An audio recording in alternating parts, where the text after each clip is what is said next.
Nizere ko mumeze neza mu karere ka Rutsiro.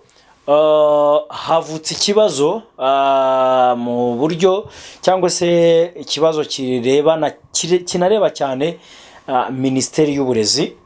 Ariko mbere yuko ngaruka ku makuru ngiye kubagezaho yabereye muri Rutsiro, reka ntangire mbahe ikaze shimire abari imbere mu gihugu hano mu Rwanda, hanze yacyo ubwo ni mu karere k'ibiyaga bigari, Uganda, Kenya, Tanzania, South Sudan, Burundi.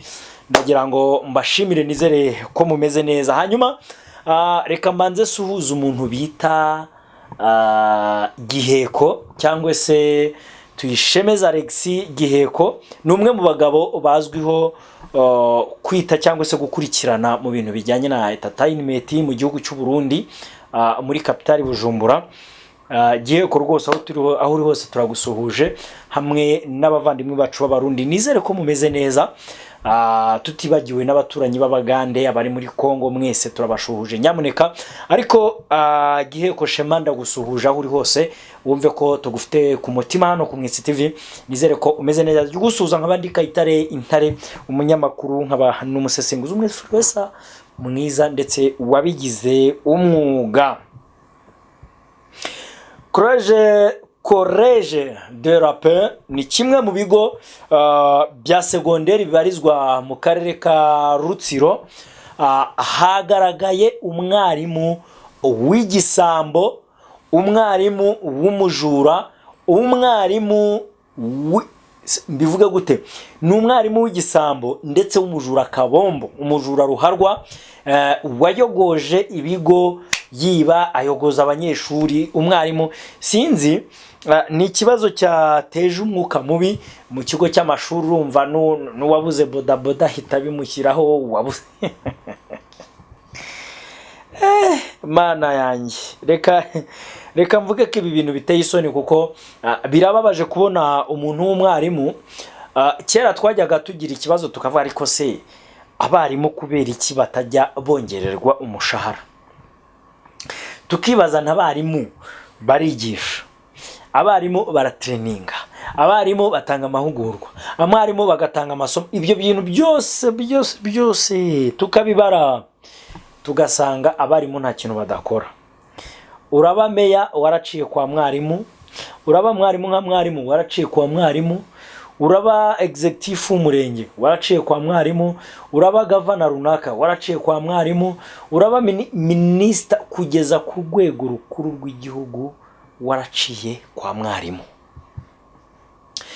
Tukavuga tuti, kubera icyo abarimu batajya babona imishahara myiza ishimishije nk'abantu duca mu maboko bakatwigisha, tukavamo abagabo, tukavamo abantu bafitiye umumaro igihugu, mu rwego rwo kugira ngo nabo babe bumva bamerewe neza, kubera ko babonye umushahara uryoshye kandi ushimishije, kugira ngo nabo bicare bumve nyine mu mufuka wabo hasusurutse. Impamvu ni iyihe?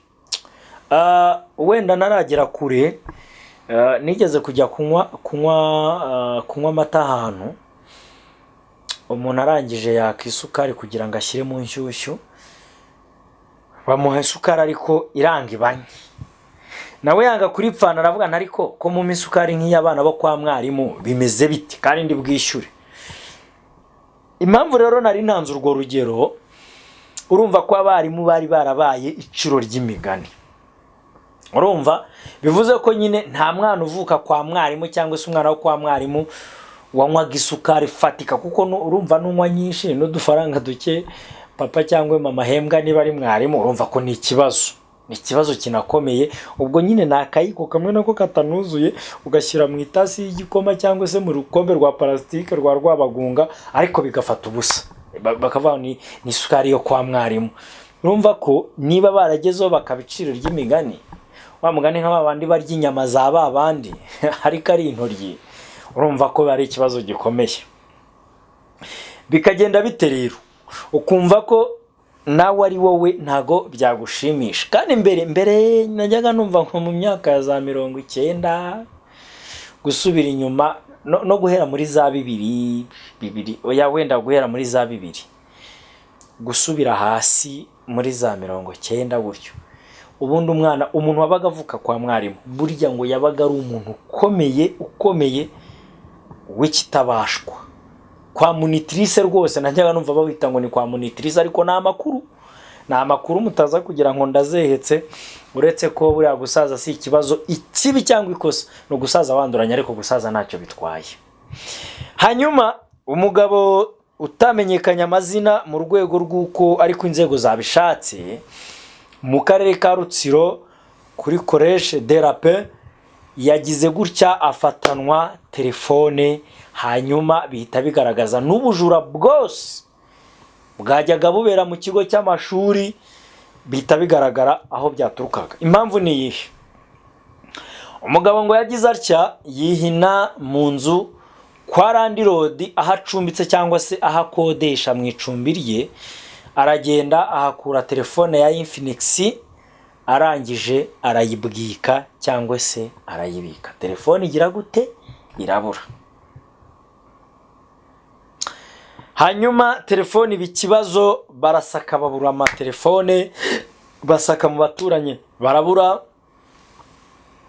basaka umuhisi n'umugenzi wigendera barabura, basaka n'inyoni yigurukira, telefone iburirwa irengero. Umugabo w'umwarimu avunira ibiti mu matwi, avunira agati mu ryinyo, akora agati akora ibuye. Umugabo rwose avuna umuheha yiyongeza undi nk'umwana uri iwabo ngo cwe, aramira, yanga kuvugaho telefone iri, ariko ayibitse mu nzu. Bajya baca umugani mu Kinyarwanda ngo uwabona imbwa yicariye umurizo yagira ngo iziganye iki? Amabuno. Umugabo w'umwarimu nawe rwose yari yifitiye icyizere nk'undi muntu uwo ari we wese utakora ubujura, bakagira ngo nta cyabaye kandi ari we wabikoze. Umugabo bakomeje gusaka ibintu bijyanye na telefone barabibura, barangije baravuga ngo reka dusake no mu nzu. Erega buriya umuntu ajya, baravuga ngo ntawe uyoberwa umwibye ariko ayoberwa hamuhishe. Jewe ikintu nabonye ni uko uriya mugabo w'umwarimu ashobora kuba yaraza ahantu telefone iri. Ikigaragara nuko bashobora kuba bari bazi ko n'ubundi asanzwe ari igisambo. Impamvu ni iyihe? Ndi kwibaza ni gute bagize umutima wo kuvuga ngo reka dusake mu mazu y'abantu tugere no kwa mwarimu. Noneho ibaze kugera ubwo bagakeka umwarimu wigisha mu kigo cya segonderi. Kandi abantu bigisha muri segonderi mujye mubitondera, ngira ngo bashobora kuba batajya munsi y'umushahara w'ibihumbi 230 niba atari 220. Kandi ayo mafaranga ntabwo ari amafaranga make. Ntabwo ari amafaranga, kuko nta rugo agira, nta mugore, nta mwana ngo tuvuge ngo byibuze bari batinze kubahemba agiye kubahahira. Kandi uri umujene uhembwa ayo mafaranga, nta mugore ufite, amafaranga ntabwo ari make pe. Uri umusore nta nubwo wakoresha stock y'ibihumbi 50 ngo uzayimara ukwezi kose, ntibibaho. Nagafuka k'umuceri ni nk'ibiro 15 by'umuceri, ibiro 15 bya wunga, ibiro 10 by'isukari, ibiro 10 by'ifu y'imyumbati, wenda na 5 litre z'ubuto. Si ibyo, wenda n'udu pièce tungaye twishashe y'amakaroni nka 5 cyangwa 10. Ibyo bintu nta uri umujene, tuvugisha ukuri. Niyo waba ugira peti ngana gute, ibyo bintu mu kwezi kumwe waba wabimaze. Twe tuvugisha ukuri. Uyu mugabo bagiye gusaka mu nzu ye yakodeshaga nk'umuntu w'umujura wari wibye kwa Landlord, telefone bayisanga mu nzu ye. Bakisanga mu nzu ye, telefone baba barayifashe, basohora igisambo hanze, bakivugiriza induru. Bakivuza induru bahita bahamagara hehe? Muri Collège de la Paix. Bahamagaye nde? Directeur cyangwa se master w'ikigo. Barangira bamubwira ati ngwino urebe umuyoboke wawe, ndareka mvuga umuyoboke cyangwa se umukozi wawe yagize gute, yibwe, yafatanye telefone. Directeur ko yakaje yatunguwe n'ibintu nanjye ubwanye ngiye kubibwirira, ariko byantunguye. Ese mwabantu birakwiye ko umuntu w'umugabo ukora umushahara w'ibihumbi 200 birenga y'ibisahane ya plastike akiba igikombe cya plastike? Yego da, bajya bavuga ngo ni indwara kuko ntago nibuka iyo ndwara uko yitwa, ni indwara umuntu arwara niyo yaba ari umukire kajana, akagenda akicara muri hoteli akaryamara kurya agacunga gutya akareba ku ruhande yabona ntawe umureba, agahita afata akantu k'agafurusheta agashyira mu ikoti ndani, agacunga agakirida ntawe umureba akabara agacakiye mu ikoti ndani. Iyo ndwara irahari rwose, ugasanga ni babagabo nk'umugore ajya kumesa nk'ishati agasangamo nk'akanuze nk'agacupa ka kirida cyangwa se furusheti mu ipantaro, akibaza se nk'umugabo wanjye, ugasanga ni nk'umuntu ukora nk'ahantu hiyubashye ariko arwaye indwara yo kwiba utuntu pe, akantu kose abonye ntagasige mu nzira ugasanga yagahitanye. Iyo ndwara usanga kenshi ikunda kurwara abakire. Ukibaza se kuko abaye ari umukene n'ubundi bavuga ngo ni ingeso, ntago babyita indwara, ariko ari umukire babyita indwara. Ngiye nkibaza abakire amakosa yabo ahinduka indwara gute? Ngiye nkibaza ngo ariko da nibyo, kuko bajya bavuga ngo nta mukire ubyina nabi. Ariko uyu mugabo uhembwa ayo mafaranga wigisha mu kigo nababwiye mu karere ka Rutsiro, yagaragaweho yibye telefone ya Infinix, arangije bahamagaye directeur w'ikigo n'ubuyobozi bw'ikigo muri rusange, baraza bageze iwe basanga kuko mu kigo muri College de la Paix bari barabuze imashini laptop y'ikigo, babura amasahane n'amasafuriya, ariko amasahane n'ibikombe byari bya wumve ngo ni plastique, nta nitasi yari irimo. Uyu mugabo akimara guhururizwa bagiye basanga mu nzu harimo laptop y'ikigo yibye, basangamo amasahane n'ibikombe bya plastique byose yibye mu kigo. Ibyo niba harimo n'ibiki, niba harimo ngo n'amasafuriya ngahe, ibyo byose nibyo yibye kugira ngo bigaragare ko yari yarabyibye cyangwa se ari we wari umujura, kuko mu kigo baburaga ibintu ntibabone uwo babishinja. Byagiye kuri uwo mugabo, byatewe n'iyo telefone yibye kwa Landlord wamukodeshaga inzu, arangije bayimufatanye bahita bahamagara ubuyobozi bw'ikigo, bahita bamusanga niki ibyo bintu. Tuvugisha ukuri, ese nk'ababyeyi murirera muri icyo kigo, nta nubwo muhita mwumva n'impungenge mugomba kugira? Nta nubwo mushobora no kugira ubwoba? Kuko umuntu nk'uwo nibaza kumucunga neza bakareba, barasanga ashobora kubakoresha n'ibiyobyabwenge. Kuko jewe ikintu akakanya ndi kwisabira n'inzego zibishinzwe muze gukurikirana, kuko abo ni babandi tujya twumva rimwe na rimwe nko mu ma exita nationali, usanga basambanyije n'abana b'abakobwa. Buri munsi tujya twumva mu makuru ngo hari umwarimu wafashe asambanya umunyeshuri muri toilette, hari umwarimu wafatanye abanyeshuri muri ghetto iwe. Nyine ibyo byose ukibaza ngo ese ireme ry'uburezi riragana hehe? Niba ibyo byose bigomba kuba ariko ntibifatirwe umwanzuro. Yego niba bibaye bikagaragara uwabikoze arahanwa akurikiranwe n'amategeko. Ese nta nubwo bashobora nko gusubira inyuma ngo barebe abandi basigaye bo ni bantu ki, cyangwa se bakora ibintu bingana iki ku ruhe rwego? Impamvu mbivuze nk'uyu nguyu bafatanya amasahane, ibikombe n'amasahane bya plastique yibye mu kigo, wenda cyari gihenze cyari kirimo niyo mashine niyo telefone, ariko umuntu w'umugabo yiba amasahane ya plastique gute? Isahane igura 200, igikombe kigura 300, kugeza ubwo ujya kwiba amasahane y'ikigo. Uwo nguwo wegeye rwose n'ababeshye, menya na box ayiciyeho yayiba, kuko ubona amasogisi ntiyayasiga. Ubwo ngira ngo wenda na Minisitiri w'Uburezi mu Rwanda, ariko ibyo naringiye kuvuga ntago bishoboka, nta kuntu yaba atabimenye cyangwa se raporo zitamugezeho. Ariko ibi ngibi bita bigaragaza n'ireme ry'uburezi aho rigana. None se niba abana bigishwa n'umujura, urumva nubwo batavuze wenda ko basanzanywe itabi, uretse ko ari amakuru mashyashya wenda bari buze no kumupima bakareba niba nta biyobyabwenge akoresha, kuko yarangije kugira amaboko ataraye. Ubwo ngubwo uwo muntu koko abantu yareraga, cyangwa se abana yongereraga ubumenyi, kuko ubwenge bw'umuntu arabuvukana. Ubundi mu mitwe yabo harimo iki niba bigishwa n'ibisuma n'amabandi n'ingegera, kuko uwo n'ingegera ntagakira umuntu. Nese ubwo muntu ni intore.